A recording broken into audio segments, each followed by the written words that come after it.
ሰላም ተወዳጆች በጌታ በኢየሱስ ክርስቶስ ስም ሰላም እላችኋለሁ።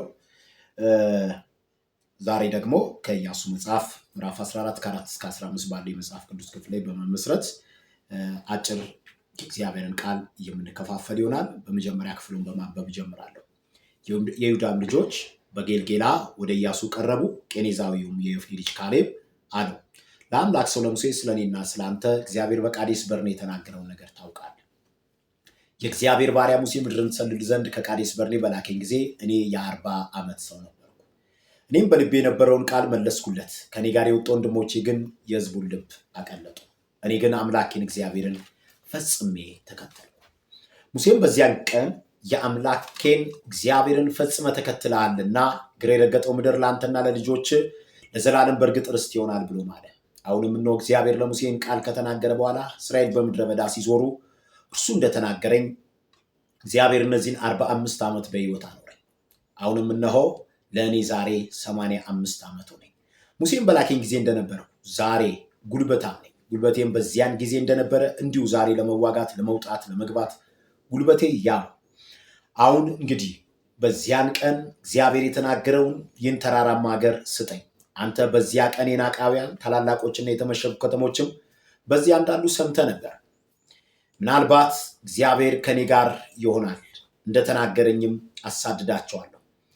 ኢያሱም ባረከው። ለዮፎኒም ልጅ ለካሌብ ኬብሮንን ርስት አድርጎ ሰጠው።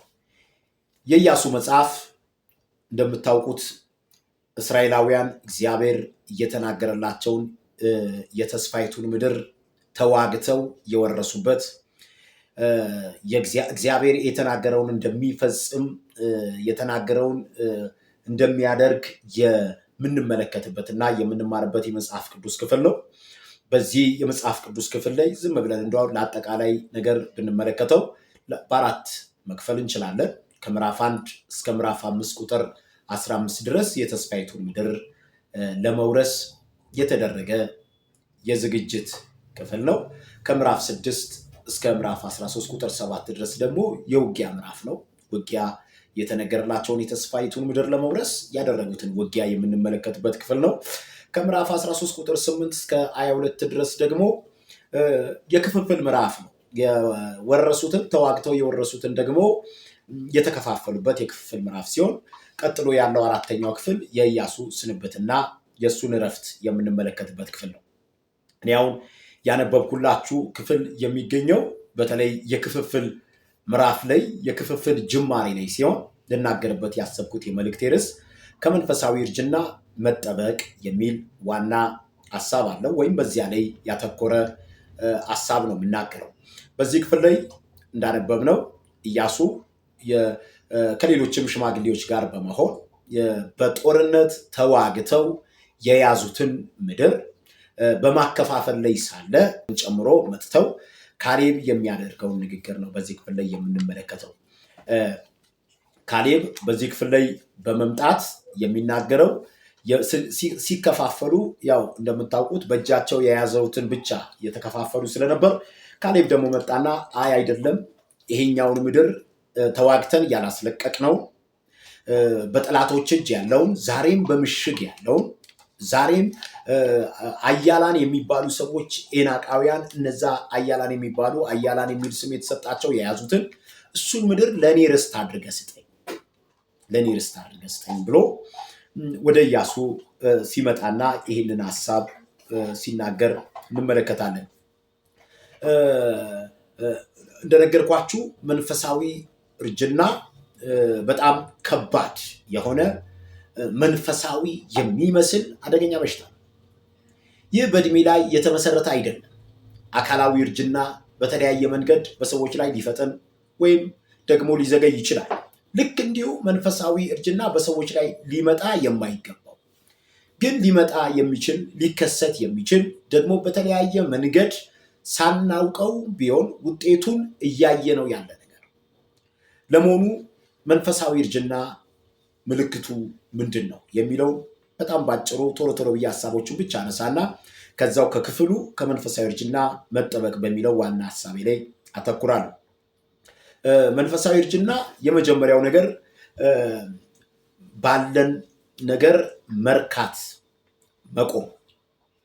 ይሄን ከክፍሉ ስንመለከተው ኢያሱ 13:1 ላይ እንዲህ የሚል ቃል እናገኛለን።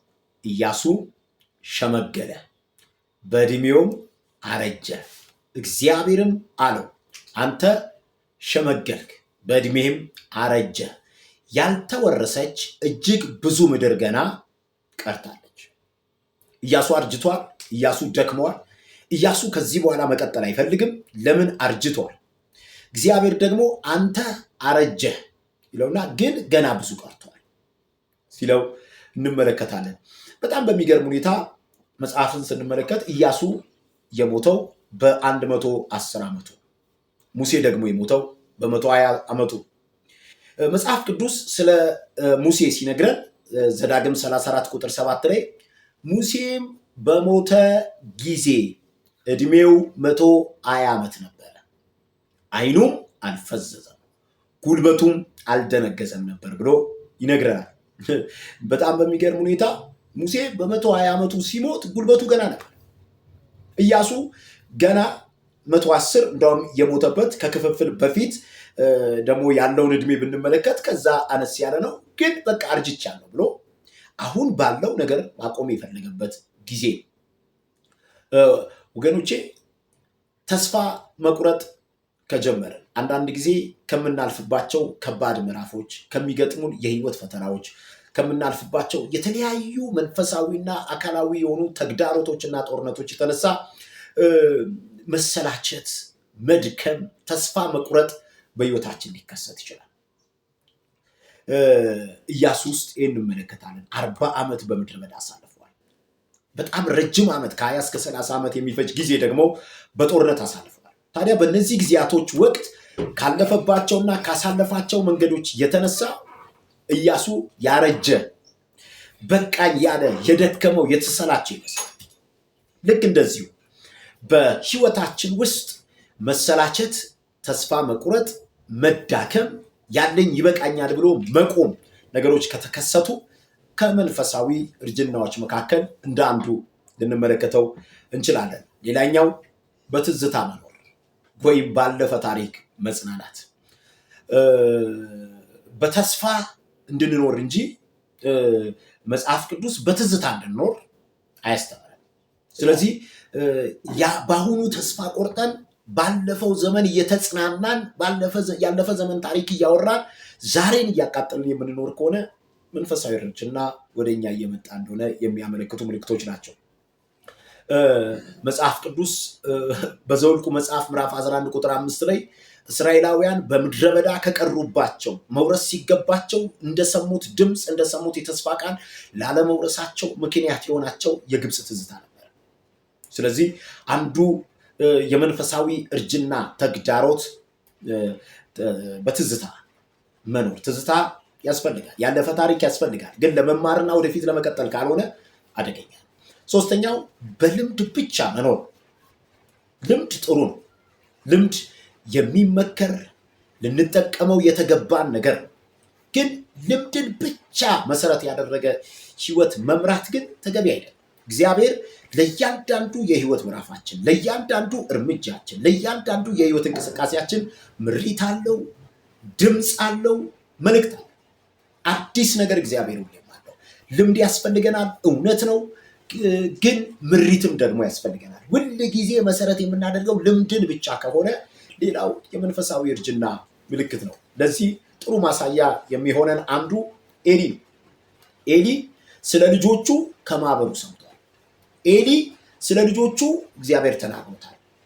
ኤሊ ይሄን ብቻ አይደለም፣ በታሪክ ውስጥ እግዚአብሔር በመሰዊያው መካከል፣ በታቦቱ መካከል፣ በቅድስተ ቅዱሳንና በመሰዊያው ስፍራ ኃጢአት ሲደረግ እግዚአብሔር ወዲያው እንደሚቀስፍ፣ ወዲያው ብዙዎችን እንደገደለ፣ ብዙዎች እንደሞቱ ሰምቷል። በታሪክና በልምድ ያውቃል። ስለዚህ ይሄን ልጆቹ እያደረጉ ምንም እንዳልሆኑ ሲመለከት እግዚአብሔር የተስማማ የመሰለው፣ በቃ ምንም የማይል የመሰለው። ስለዚህ ልምድ የጎዳው ያለፈ ታሪክ ዋጋ ያስከፈለው ይመስለኛል። ስለዚህም ነው እርሱም ልጆቹም ለእግዚአብሔርም ታቦት የመማረክ ምክንያት የሆነ አደጋ የገጠመው። የሆሴዕ መጽሐፍ ምዕራፍ 7 ቁጥር 9 ላይ ስለ ኤፍሬም መጽሐፍ ቅዱስ ሲናገር እንግዶች ጉልበቱን በሉት፣ ነገር ግን አላወቀም ነበር። ሽበት ወጣበት፣ ነገር ግን አላወቀም ነበር። ነገሮች ባለበት እየቀጠሉ ሲሄዱ ማርጀቱን፣ ጉልበቱ መበላቱን አላወቀም። ስለዚህ ሁል ጊዜ በልምድ መመራት እነዚህ 3 ነገሮች በዋናነት በእኔ ምልከታ የመንፈሳዊ እርጅና ምልክቶች ሲሆኑ፣ እንግዲያውስ እነዚህ መንፈሳዊ እርጅና ምልክቶች ከሆኑ ከመንፈሳዊ እርጅና እንዴት ነው የምንጠበቀው የሚለው ዋና ሀሳቤን እሱን ቶሎ ቶሎ ብዬ ለማንሳት ሞክራል። ከመንፈሳዊ እርጅና የምንጠበቅባቸው መንገዶች መካከል አሁን ካነበብኩት የመጽሐፍ ቅዱስ ክፍል በመነሳት የመጀመሪያው ነገር ሁል ጊዜ እግዚአብሔር የተናገረውን ማሰብ። ኢያሱ ምዕራፍ 14 ቁጥር 6 ላይ ካሌብ ይሄንን ሲናገር እንመለከታለን። እግዚአብሔር ለኔና ላንተ የተናገረውን ታውቃል። ካሌብ ከሌላው ሕዝብ፣ ካሌብ ከኢያሱ የለየው ምንድን ነው? እሱ ስለምንድን ነው በቃኝ ጦርነት ያለ? እሱ ስለምንድን ነው በቃ በእጃችን የገባውን ብቻ ተከፋፍለን ይበቃናል ያላል? ለምንድን ነው በ40 ዓመት የነበረው ጉልበቴ ዛሬም ብርቱ ነው? 85 ዓመት ቢሆነኝም 45 የእግዚአብሔርን ቃል የእግዚአብሔርን የተስፋ ቃል ከሰማው 45 ዓመት ቢሆነኝም እንደሰማውበት ጊዜ እንደዚያው ጊዜ ዛሬም ብርቱ ነኝ ለማለት ምክንያት የሆነው ምንድን ነው? ለመበርታቱ ምክንያቱ ምንድን ነው? በእድሜ ያለመግፋቱ ነው? አይደለም። በእነዚያ ሁሉ መንገዶች ውስጥ እሱ አለማለፉ ነው? አይደለም። የእስራኤላውያን አጠቃላይ ሕዝብ መሪ ከመሆን በስተቀር ኢያሱ ባለፈበት መንገድ ሁሉ ካሌብ አልፎ፣ ግን ካሌብ በመንገዶች ሁሉ ሲያልፍ ሁል ጊዜ ያስበው ይዞት የነበረው ነገር ቢኖር እግዚአብሔር የተናገረውን የሚያስብ፣ እግዚአብሔር የተናገረውን የሚጠብቅ፣ እግዚአብሔር የተናገረውን ይዞ መንገድን የሚሄድ ሰው ነው። ስለዚህ ካሌብ ልዩ ያደረገው ይሄ ነው። አልረሳም። እግዚአብሔር የዛሬ 45 ዓመት የተናገረው ይህን ሲናገር ለሱ ብቻ አይደለም ለኢያሱም ተናግሮታል። ካሌብ ግን አልረሳም። ስለዚህ እግዚአብሔር ከተናገረው ከ45 ዓመት በኋላ ጊዜ ይጠብቅ የነበረ ሰው ስለነበረ መጣና እንዲህ አለ። አሁን የሚያስበውን በልቡ ያለውን የሚጠብቀውን የእግዚአብሔርን ቃል፣ የእግዚአብሔርን ድምፅ፣ የእግዚአብሔር ንግግር ለኢያሱ ተናገረ። ወገኖቼ ከመንፈሳዊ እርጅና የምንጠበቀው ሁል ጊዜ ሕያው በሆነው በማያረጀው ብርቱ በሆነው በማይለወጠው የእግዚአብሔር በሆነው ቃል በማሰብ ካሌብ ጋር ሌሎች ድምፆች አልመጡም። ይመጣል። የተሰጠ ይበቃል የሚል ድምፅ እሱም ጋር እሱ ብቻ እኮ አይደለም። ይገርማችኋል። ከዚህ በኋላ ስንት ዓመት ልት የሚል ድምፅ እኮ እሱም ጋር ከዚህ በፊት ያለፈባቸው መንገዶች ድካም እሱ ጋር ይመጣሉ። እሱ ጋር ግን ጮክ ብሎ ያለው ደምቆ የሚሰማው ድምፅ እግዚአብሔር ከ45 ዓመት በፊት የተናገረው ድምፅ ልክ እንደ ዛሬ ይሰማል። ስለዚህ ዛሬ ልንገራችሁ፣ የምናልፍባቸው መንገዶች ያደክማሉ፣ ያዝላሉ፣ ያስረጃሉ፣ ተስፋ ያስቆርጣሉ፣ ያስቆማሉ። ግን አንድ ነገር ልንገራችሁ፣ እግዚአብሔር የተናገረውን ስናስብ እንበረታለን። እግዚአብሔር የተናገረውን ስናስብ መሻገር ይሆንልናል።